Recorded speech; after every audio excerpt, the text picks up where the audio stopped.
Voilà donc la retro sur les actions du MPSR 2 à suivre donc dans toutes les éditions des journaux de la RTBE. Et puis faisons le tour d'horizon de l'actualité à travers la presse écrite. Présidentielle de 2026 au Bénin, Patrice Talon ne sera pas candidat selon les quotidiens du jour, quotidiens qui se font par ailleurs l'écho du nouveau code des personnes et de la famille du Burkina, la revue de la presse avec Bienvenue Tansa.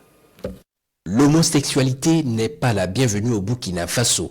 Elle est proscrite et désormais passible de 2 à 5 ans de prison, c'est ce que dit le nouveau code des personnes et de la famille, code adopté hier à l'Assemblée législative de transition, rapporte le journal Le Quotidien.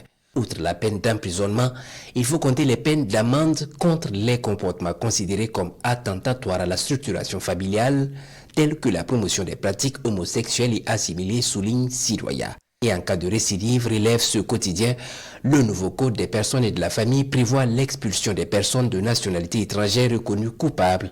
N'a pas droit de citer également la polyandrie, fait remarquer le journal Le Pays. Le nouveau texte renferme bien d'autres innovations, explique-t-il. Innovation en lien avec notamment l'octroi de la nationalité burkinabé et la déchéance de la nationalité, pour ne citer que cela. Il avait promis de ne pas prolonger son bail à la tête du Bénin au-delà des 2 mandats que la Constitution lui accorde. Depuis samedi dernier, Patrice Talon a décidé de tenir parole en désignant son dauphin à la prochaine élection présidentielle d'avril 2026, fait observer l'Express du Faso. Pourtant, souligne l'observateur Palga, nombreux étaient les Béninois et bien d'autres observateurs étrangers de la scène politique qui n'osaient parier le moindre copec sur le respect de cette parole donnée.